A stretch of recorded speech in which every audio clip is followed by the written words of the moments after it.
आपको बताएंगे लखनऊ से बड़ी खबर, जहां पर संभल के मृतकों को मुआवजा देगी सपा। ये बड़ी जानकारी आपको दे रहे हैं। 5-5 लाख रुपए के मुआवजे का ऐलान सपा ने किया है। मुआवजा देगी मृतकों के परिजनों को समाजवादी पार्टी। समाजवादी पार्टी ने सरकार से भी मांग की है इसकी 1-1 करोड़ रुपए का मुआवजा देने की मांग समाजवादी पार्टी ने सरकार से की है और खुद अपनी तरफ से 5-5 लाख रुपए देने का ऐलान किया है।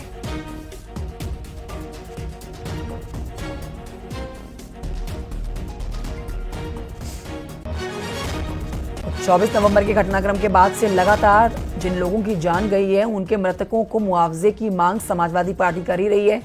लेकिन अब देखिए, खुद भी पार्टी ने 5-5 लाख रुपए के मुआवजे का ऐलान कर दिया और सरकार से 1-1 करोड़ रुपए मुआवजा देने की मांग की जा रही है।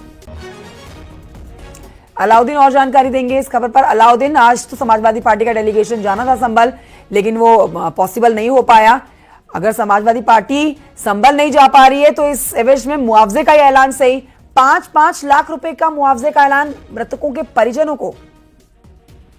जी हाँ, बिल्कुल। डेलीगेशन जो जाना था उनको 5-5 लाख रुपए के चेक देने का प्लान पूरा था। हाँ। क्योंकि डेलीगेशन जा नहीं पाया है तो ऐसे में समाजवादी पार्टी के बड़े नेता हैं, खासतौर से नेता विरोधी दल जो अपोजिशन के लीडर हैं, लाल बिहारी यादव, न्यूज़ 18 से उन्होंने एक्सक्लूसिव बातचीत में इस बात को कहा है कि 5-5 लाख रुपए का मुआवजा समाजवादी पार्टी की तरफ से उन्हें दिए जाने के बारे में बात कही थी। लेकिन डेलीगेशन अब क्योंकि जा नहीं पाया है तो ऐसे में उनकी कोशिश होगी कि जो लोकल लीडर हैं, लोकल सांसद हैं, उनके जरिए से पैसे पहुंचवाए जाएं। साथ ही सरकार से उन्होंने अपील की है कि यूपी सरकार मृतक परिजनों को 1-1 करोड़ रुपया दे। समाजवादी पार्टी ऐसी मांग करती है। तो ऐसे में समाजवादी पार्टी आज डेलीगेशन जो पूरा 15 सदस्यीय जाना था, जिसमें दोनों नेता अपोजिशन के साथ साथ सांसद, विधायक और 3 जिलों के जिला अध्यक्ष बरेली, मुरादाबाद, रामपुर के शामिल थे। क्योंकि संभल में धारा 163 के तहत वहां पर किसी भी बाहरी व्यक्ति, किसी एनजीओ या फिर किसी प्राइवेट व्यक्ति के जाने आने पर पाबंदी लगाई गई है। तो इस नियम के तहत वो फिलहाल समाजवादी पार्टी का डेलीगेशन नहीं जा पाया है।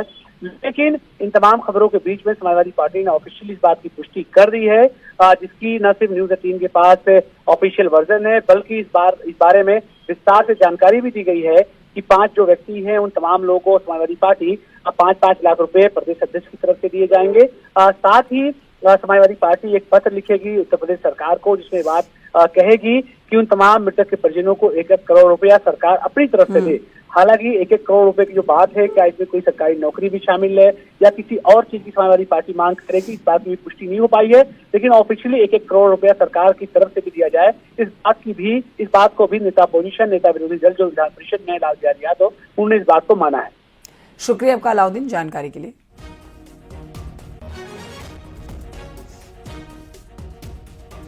आगे हम लोग जो है राष्ट्रीय अध्यक्ष जी ने पीड़ित जो लोग हैं, जो जिनकी हत्या हुई है, उनके परिवार के लिए 5-5 लाख रुपया सहयोग राशि देने की घोषणा किया है। और उन्होंने कहा है, और हम लोग पार्टी की तरफ से ये तय है कि हम जाएंगे वहाँ, हम वहाँ जाएंगे। प्रदेश राष्ट्रीय अध्यक्ष जी आज बाहर चले गए हैं, वो लौटते हैं तो फिर इस पर जो है बैठकें होगी और बैठक होकर के डेट तय की जाएगी और उसकी सूचना प्रशासन को दे दी जाएगी। इस बीच आपको ये अपडेट दे देते हैं कि संभल में पुलिस की कोशिशों के बाद शांति बनी हुई है।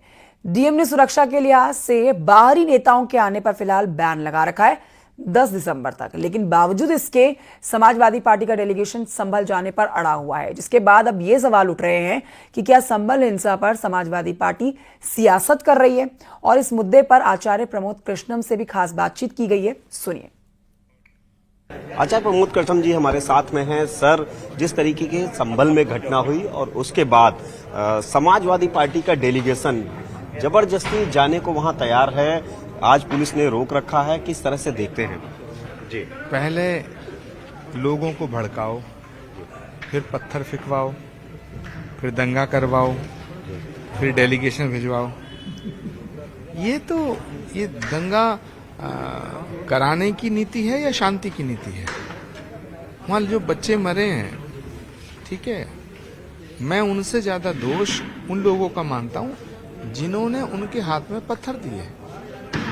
ये एक बहुत व्यापक विषय है, बड़ा विषय है। संभल बहुत ही अच्छा शहर है। संभल के लोग झगड़ा नहीं चाहते। ये झगड़ा हिंदू और मुसलमान का नहीं है, लेकिन इस देश के अंदर न्यायपालिका है, इस देश के अंदर लोकतंत्र है। न्यायपालिका का सम्मान कीजिए, न्यायपालिका के फैसले का इंतजार कीजिए और न्यायपालिका पे भरोसा रखिए। यही डेमोक्रेसी है। अगर आप न्यायपालिका पे भरोसा नहीं रखें तो बहुत से सवाल या निशान खड़े हो जाएंगे। जहां तक सवाल है कि वहां जामा मस्जिद है या वहां मंदिर है, तो हमारे पुराणों में ये लिखा है कि भगवान का अवतार संभल में होगा। ये पुराणों में लिखा है। और ये पौराणिक दृष्टिकोण से अगर हम देखें तो संभल वो भूमि है जैसे भगवान राम का अवतार अयोध्या में हुआ, भगवान कृष्ण का अवतार मथुरा में हुआ, ऐसे ही सनातन का अंतिम अवतार श्री कल्कि अवतार संभल में होगा। ये पुराणों में लिखा है, पुराणों में मेंशन है। श्रीमद् भागवत का एक श्लोक है, संभल ग्राम मुखस्य ब्राह्मणस्य महात्मना भवने विष्णु यशस्य कल्कि प्रादुर्भविष्यति। संभल नामक स्थान पे भगवान का पूर्ण अवतार कल्कि के रूप में अवतार लेगा। इसी अवधारणा और इसी सूत्र को आत्मसात करते हुए वहां अवतार से पहले श्री कल्कि धाम की स्थापना हुई। भारत के प्रधानमंत्री आदरणीय नरेंद्र मोदी जी ने 19 फरवरी को हमारे यहाँ श्री कल्कि धाम की आधारशिला रखी। तो पौराणिक महत्व बहुत है इस नगर का। इतिहास के दृष्टिकोण से अगर हम देखें तो ये सच है कि औरंगजेब ने, बाबर ने, तैमूर लंग ने मंदिरों को तोड़ा और उन मंदिरों को तोड़ा जहां से हिंदुओं की आस्था जुड़ी हुई थी। अयोध्या का मंदिर टूटा, मथुरा का टूटा, पानीपत का भी टूटा, संभल का भी टूटा। ये बाबरनामा में लिखा हुआ है, आईने अकबरी में लिखा हुआ है। तो जहां पर मंदिर तोड़ करके मस्जिद बनी, हम ये नहीं कह रहे, कोई ये नहीं कह रहा कि मस्जिद तोड़ के मंदिर बना दो, लेकिन क्या ये जो इतिहास में लिखा है इसकी सच्चाई जानने का अधिकार तो है। कहां मंदिर था, कहां नहीं। सर, आपने अखिलेश यादव के लिए कहा था कि इन पर एफआईआर होनी चाहिए, ये किस विषय में, किस लिए कहा? देखिए, वहां के जो स्थानीय सांसद हैं वो समाजवादी पार्टी के हैं, वहां के विधायक भी समाजवादी पार्टी के हैं। तो समाजवादी पार्टी के नेताओं ने दंगा भड़काने के लिए लोगों को उकसाया। तो जिसने पत्थर मारा वो अपराधी, जिसने पत्थर मरवाया वो भी तो अपराधी। तो ये इसकी जांच होनी चाहिए। इसलिए मैंने कहा कि समाजवादी पार्टी के जो राष्ट्रीय अध्यक्ष हैं अखिलेश यादव जी, वह भी इसमें शामिल हैं। अब वो आग लगा के तमाशा देखना चाहते हैं। सर, प्रियंका गांधी भी संसद पहुंच गई है। अच्छी बात है, बधाई। संसद की पारी शुरू कर रही हैं, लेकिन कांग्रेस का, प्रियंका गांधी सांसद बनी है, मैं बधाई देता हूं, पर कांग्रेस को नहीं बचाया जा सकता। जब तक राहुल गांधी हैं, कांग्रेस के नेता राहुल गांधी हैं, तो उनकी चंडाल चौकड़ी मौजूद है, और जब तक उनकी चंडाल चौकड़ी है कांग्रेस को बचाया नहीं जा सकता। सर, अंतिम सवाल है, हिंदू जागरण यात्रा को किस तरीके से आप देखते हैं?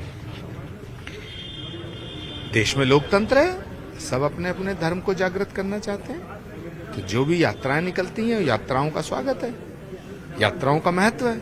विनोबा भावे ने यात्रा निकाली, महात्मा गांधी ने यात्रा निकाली, स्वामी विवेकानंद ने यात्रा निकाली, ऋषि मुनि महात्मा यात्रा करते हैं, तमाम जैन मुनि यात्रा करते हैं। यात्राओं का महत्व है। यात्रा करने से एक तो लोगों से मिलने का मौका मिलता है, लोगों से मिलने का मौका मिलता है, लोगों को समझने का मौका मिलता है, भावनात्मक और लगाव पैदा होता है, जुड़ाव पैदा होता है, कनेक्टिविटी पैदा होती है। तो यात्रा तो अच्छी बात है, यात्रा में क्या दिक्कत है। लेकिन यात्रा अगर देश को तोड़ने के नजरिए से होती है तो गलत है। देश को जोड़ने के नजरिए से होनी चाहिए, उसका स्वागत है। तो यात्राओं का स्वागत है। जाहिर सी बात है कि आज सीधे तौर पर प्रमोद कृष्णम जी हमारे साथ में थे। उनका कहना है कि हिंदू जागरण यात्रा, यानी कि जो यात्रा जोड़ने के लिए है, उनका अपना महत्व है। कैमरामैन उपेंद्र के साथ संकेत मिश्रा, न्यूज़ 18 लखनऊ।